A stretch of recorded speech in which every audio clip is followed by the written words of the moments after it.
Radhe Radhe, good morning. কেমন আছো বন্ধুরা? আশা করছি সবাই ভালো আছো, সুস্থ আছো। আমরাও খুব ভালো আছি ভগবানের আশীর্বাদে। আর তোমাদের সকলকে নতুন আরেকটি ব্লগে জানাচ্ছি অনেক অনেক স্বাগত।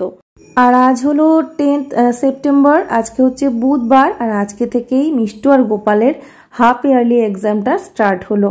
তো বুঝতেই পারছো, বাচ্চাদের এক্সাম মানে মা বাবারও একটা টেনশন, চাপ তো থাকবেই। বিশেষ করে মায়ের ক্ষেত্রে বলছি, মনে হয় যেন সেই আমাদেরও এক্সাম চলছে, তাই না? তো এই আর কি। তো সকালে উঠলাম, উঠে আমি ফ্রেশ হলাম। আর ঘুম থেকে উঠেই তো যেন মানে একটা সেই ধীর স্থির যে গাড়িটা ছিল সেটা চালু হতে সময় লাগে।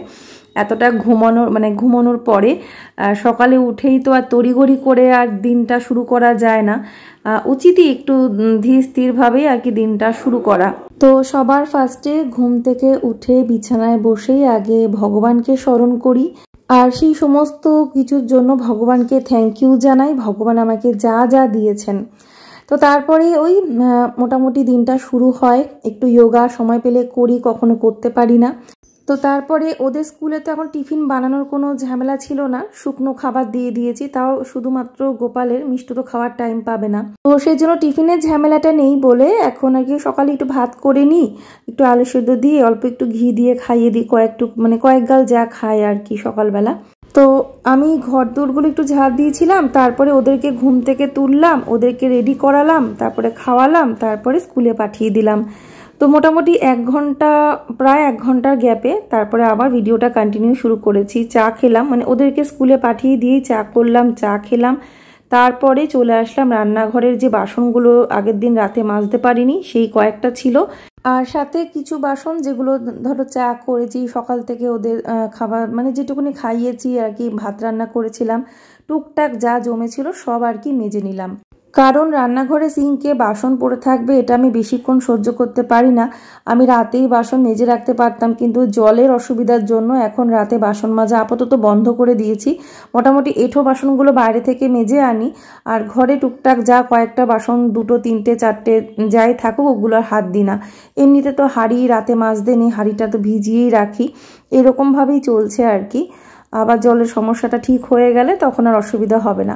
আবার যখন প্রচুর এনার্জি থাকে তখন ওই রাতের বেলা ওই সব বাসন বাইরে নিয়ে গিয়েই হয়তো কলটা চিপে মেজে আনি। তো এই আর কি। তো যাই হোক, বাসন মাজা কমপ্লিট। এখানে 2টো ন্যাপকিন বিছিয়ে তার উপরে বাসনগুলো উপর দিয়ে দিয়েছি, কিছুক্ষণ পর শুকিয়েও যাবে, আমি ওগুলো ড্রয়ারে ঢুকিয়ে দিতে পারবো।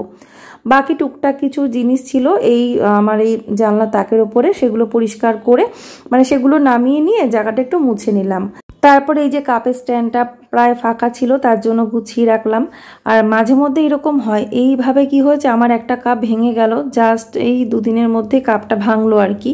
আমার খুব প্রিয় একটা কাপ, যেটা ব্রাউন কালার ছিল, মানে একদম ব্ল্যাকিশ ব্রাউন, কি বলবো, ডার্ক ব্রাউন কালার। তো ওটা ভেঙে গেল। কাপের স্ট্যান্ডে শুধু আমার একটা কাপই পড়েছিল, আর সব কাপগুলো না ওই মেজে ওই পাশে রাখা ছিল। ব্যাস পড়েছে, হাত লেগে পড়ে গেছে, ভাতটা একদিকে পেয়েছে, ভেঙে গেছে। তো যাই হোক, সব কিছু গোছানোর পরে দেখতে কত ভালো লাগে। যত গুছিয়ে গাছিয়ে ঘর পরিষ্কার পরিচ্ছন্ন রাখতে পারবো ততই আমার সংসারে লক্ষ্মীশ্রী থাকবে, এটা তো আমরা সবাই জানি। আর তোমরা দেখলে আমি চালটা কিন্তু ভিজিয়ে রেখেছি, আর ভাতের জলটাও তুলে রেখেছি। আর আমি চাল সবসময় এখন ভিজিয়েই রান্না করি। তো এখানে আমি এই কৌটোগুলোকে না একটু মেজে নিচ্ছি। আমি তোমাদের বলেছিলাম না যে এই কৌটোগুলোর মধ্যে পিঁপড়ে ঢোকে, তো যার জন্য আমি কোনো সেরকম খাবার দাবারের জিনিসপত্র না রাখতে পারি না। ধরো এমন কিছু রাখতে পারবো যেগুলোতে পিঁপড়ে ঢোকার কোনো চান্স নেই। কিন্তু আমি দেখলাম আরেকজনের ভিডিওতে, আমি নাম করছি না, এই কৌটোর মধ্যে না বিস্কুট রেখেছে, কি সুন্দর রয়েছে। তো আমি মাকে বললাম, মা দেখো, আমি একটা ভিডিও দেখলাম, সেখানে দেখলাম এই কৌটোতে কি সুন্দর বিস্কুট রেখেছে, আর আমি দেখো কিছুই রাখতে পারি না, যাই রাখি তাতে পিঁপড়ে ধরে। ডাল রাখলে পিঁপড়ে ধরে, চিনি রাখলে তো ধরবেই, মানে যা রেখেছি আজ পর্যন্ত পিঁপড়ে ঢুকে গেছে। তো মা বললো যে হ্যাঁ, কৌটোগুলোটি ঠিকঠাক পরিষ্কার করে নে। মানে আমি অন্যান্য জিনিসপত্র রেখেছিলাম খাবার জিনিস বাদে, তো খাবার জিনিস রাখতে গেলে তো সেগুলো আরেকবার পরিষ্কার করে নেওয়া দরকার। তো হুট করে মনে হলো, তার জন্য লিকুইড দিয়ে কৌটোগুলোকে না পরিষ্কার করে নিলাম। এবার আমি এর মধ্যে মানে রাখবো জিনিস, কিন্তু মানে অন্যরকম কৌশল ব্যবহার করতে হবে, হয়তো ফ্রিজে রাখবো, তা না হলে দেখি কি করি, মানে পিঁপড়ে যাতে না আসে তার ব্যবস্থা করার চেষ্টা করছি। কিন্তু এত সুন্দর কৌটোগুলো আমি খুব শখ করে এগুলো কিনেছিলাম, তো এগুলো বাতিল করে কী বা করবো। তো দেখো আমরা কিন্তু অন্যের ভালো কিছু দেখেই ইন্সপিরেশন পাই, তাই না? সেটা যতই ছোটোখাটো বিষয় হোক না কেন, কারোরটা দেখে কিন্তু আমরা শিখি, আমাদের মাথায় কিন্তু বুদ্ধিটা আসে। অবশ্যই সেটা ভালো কিছু বা পজিটিভ কিছু হতে হবে, মানে এই না যে ভুল জিনিসটা শিখে নেব, তাই না? এটা যার যার বিবেকের ব্যাপার। মানে আমরা তো ভিডিওতে কত কিছুই দেখি, কত রকমের ভিডিও আছে, কত রকমের কন্টেন্ট আছে। তো সব কিছু কি আমরা দেখি? আমাদের কি সব কিছু ভালো লাগে? লাগে না। যেটার মধ্যে পজিটিভিটি থাকবে, যেটা তোমার কাছে মনে হবে ইউজফুল, ভালো, যেখান থেকে তুমি কিছু শিখতে পারবে, শিক্ষামূলক বা মোটিভেশনাল, সেগুলোই তো আমরা দেখতে পছন্দ করি, সেটা কারোর ব্লগই হোক না কেন, তাই না? তো যাই হোক, মানে সেরকম কিছুই আর কি। আমিও কয়েকটা ভিডিও দেখি, কয়েকটা চ্যানেল, গুনে গুনে বলতে পারো। কারণ আমি যদি সবার ভিডিও দেখতে শুরু করে দিই তাহলে তো আমি নিজের কাজটা আর করার সময় পাবো না। বুঝতেই পারছো যে যারা ব্লগ বানাও তারা তো জানো এডিট করার একটা কতটা সময় লাগে। আর দেখতে মনে হয় যে একটা ভিডিও রেডি হয়ে গেল, মানে আমাদের সামনে যখন একটা ব্লগ আসে তখন কিন্তু মানে আমি যখন ভিডিও করতাম না তখন কিন্তু ভাবতেও পারতাম না যে এতটা পরিশ্রম, এতটা এফোর্ট দিতে হয় এই একটা ব্লগ ভিডিও মানে বানাতে গেলে। আমি যবে থেকে কাজ করা শুরু করেছি তবে থেকে কিন্তু জেনেছি, তাও প্রথম অতটাও জানিনি, আস্তে আস্তে কাজ করতে করতে জানতে পেরেছি। তো বেডরুমে এসেছি, এসে জানলাটা খুলে দিলাম, তারপরে এই বিছানার চাদরটা তুলে ভালো করে পিটিয়ে ঝেড়ে আনলাম, বাইরে থেকে ঝেড়ে এনে আবার পাতিয়ে দিলাম। কয়েকদিন পরে তুলবো, এখন তো এটা নোংরা হয়নি, তো এখন তুলবো না। আর এমনিতেই বিছানার চাদর আমি একদিন দুদিন বাদে তুলে নিই, তুলে একটু ভালো করে ঝেড়ে এনে আবার পাতিয়ে দিই, সুন্দর করে আরও সেট করে দিই বিছানাটা। এতে কি হবে যে বিছানা ভালোভাবে চেক হয়ে যাচ্ছে, কিছু পোকামাকড় নেই তো এখানে সেখানে, তো ভালো করে যাচাই করে দেখে আবার সুন্দর করে টিপটাপ করে পেতে দিলাম। তো নিজের স্যাটিসফ্যাকশান আর কি। যেহেতু তো বুঝতেই পেরেছো এর আগে তোমরা যারা আমার ব্লগ দেখো যে হ্যাঁ কেন্নর উৎপাতের জন্য আরও কিউরিসিটি বেড়ে গেছে। মানে আগেও করতাম, তবে এখন মানে বাধ্য আমি করতে, যে না বাদ দেওয়া যাবে না, করতেই হবে এই কাজটা, যে বিছানা চাদরটা তুলে আবার সুন্দর করে দেখে শুনে আবার ঝেড়ে পাতিয়ে দেওয়া। তো তারপরে এই যে বিছানা গোছানো কমপ্লিট। তো চলো ভিডিওটা দেখতে থাকো, পরে আবার তোমাদের সাথে কথা বলছি।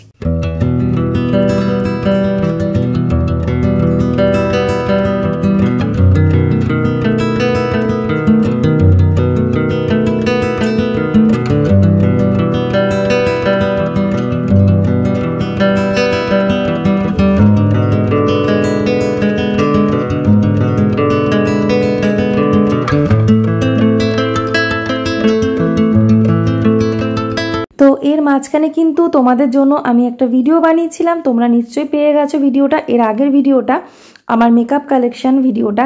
তো সেটা কিন্তু আজকেরই বানানো, মানে ওদেরকে স্কুলে পাঠিয়ে দেওয়ার পরে চা খেয়েছি, চা খেয়ে ভিডিওটা বানিয়েছি, তারপরেই কিন্তু ঘরের কাজগুলো করেছি। মানে এর আগে আমার ভিডিও বানানো হয়ে গেছে। তো বুঝতেই পারছো যে হ্যাঁ সময়টা নিজেকে বার করে নিতে হয়, কিচ্ছু করার নেই। মানে এই সংসারের কাজের মাঝখানেই আমাকে টাইমটা বার করতে হবে, যদি আমি অন্য কোনো ভিডিও বানাই বা যদি মনে করি আমার ব্লগের জন্য একটু টাইম দেওয়া দরকার, আধ ঘন্টা দিলেই হবে, তো সেটা আমাকে ম্যানেজ করতে হবে। তো তারপরে চলে আসলাম এই রুমটাতে, আর এই দিকের ঘরটা কিন্তু মা আজকে ঝেড়েছে, তো একটু পরে তোমাদের ঘরটা দেখাবো। আর এই রুমটা মানে এর আগে আমি ঝেড়ে পরিষ্কার করে গুছিয়ে নিয়েছিলাম, অতটা পরিশ্রম নেই, হয়তো একটুখানি হালকার উপরে একটুখানি দেখতে হবে, মানে ঘরটা একটু ঝেড়ে নিতে হবে, সেরকম একটা পরিশ্রম হবে না। কারণ এই ঘরটা আমি মনা যখন ছিল তখন অলরেডি ভালো করে ঝেড়ে গুছিয়ে নিয়েছিলাম, খাটটা এদিক থেকে এদিকে নিয়েছি, মানে সব ডিপ ক্লিনিংটা হয়ে গেছে। তো তারপরে এই যে এই রুমটার কথাই বলছিলাম, মার ঘরটা, তো মার ঘরটা মা আজকে ঝুল ঝেড়ে নিয়েছে। তো এই ঘরটা ঝুল ঝাড়তে খুব বেশি পরিশ্রম হবে না, একদিকে ভালো হয়েছে আমি কোনো হেল্প করতেও পারিনি, কারণ এই ঘরে খুব একটা বেশি জিনিসপত্র নেই, আছে শুধুমাত্র এই খাটটা আর মার আলমারি আর একটা ছোট্ট টেবিল আছে, আর এদিকে একটা মেশিন আছে, আর সেরকম জিনিসপত্র নেই। তবে হ্যাঁ ঘরে যত বেশি জিনিসপত্র থাকবে তত দেখবে আরও মানে খাটনি, পরিষ্কার পরিচ্ছন্ন করা, সেগুলোকে মেইনটেন রাখা, তো খাটনি তো করতেই হবে।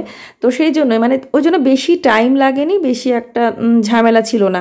তো দেখলাম মা একাই করে নিক, আর আমি তো করবো এরপরে, ধরো আমার বেডরুমটা করতে হবে, রান্নাঘরটা করব, বারান্দা করব, টিভি রুমটা করবো, এগুলো পরপর আমাকে করতে হবে।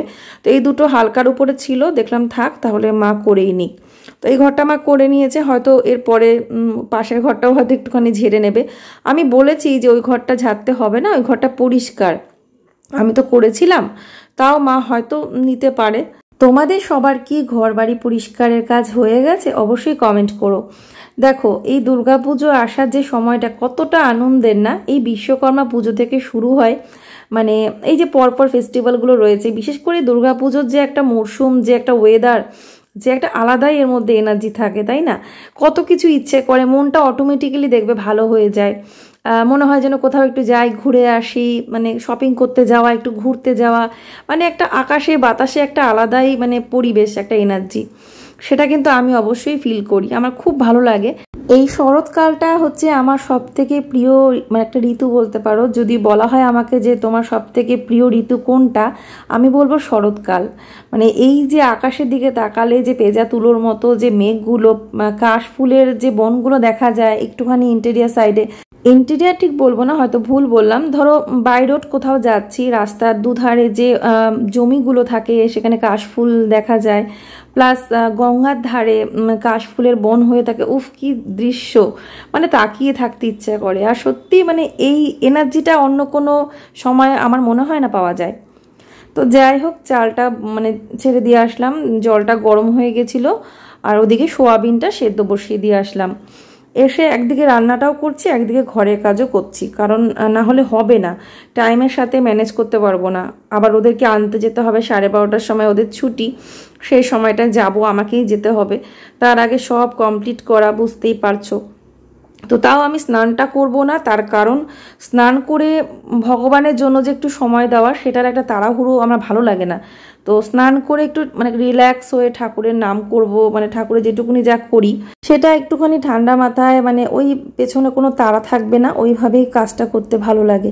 সেজন্য সব সেরে একদম সংসারের সমস্ত কিছু কর্তব্য পালন করার পরে আমি করতেই পছন্দ করি। তা না হলে একদম আর্লি মর্নিং ভোরে ভোরে উঠে একদম করতে হবে, কিন্তু সেটা সম্ভব হয় না, কারণ ঘুমোতে ঘুমোতে অনেক লেট হয়ে যায়।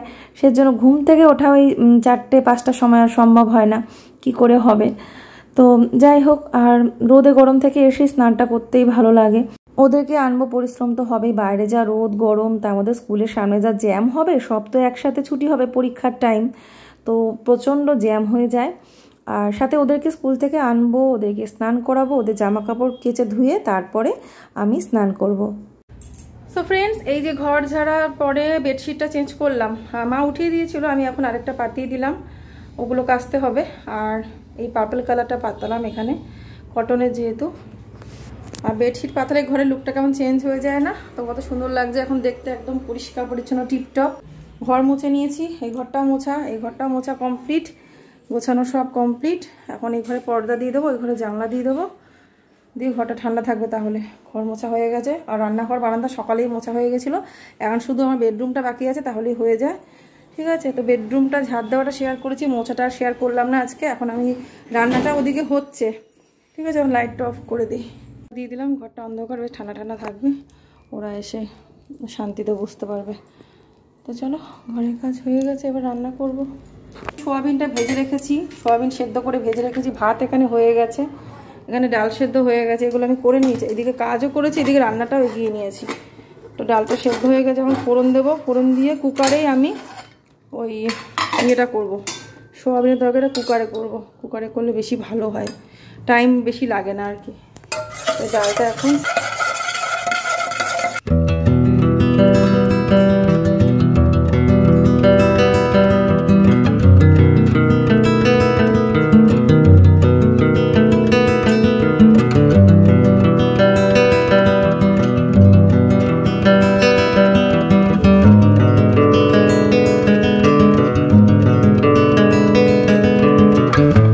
আজকে বেশি কিছু রান্না করিনি, ভেবেই রেখেছিলাম আজকে কোনো সবজির দিকেই যাব না।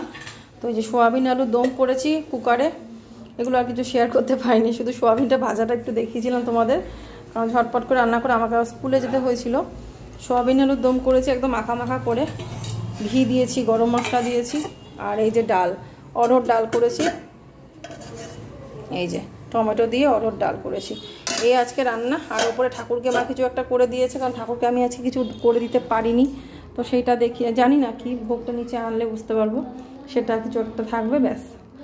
আর বাকি রান্নাঘরের এই গ্যাস পরিষ্কার করতে হবে, এগুলো সব ছড়ানোই রয়েছে, এগুলো কিছু গোছাইনি, পরে গোছাবো।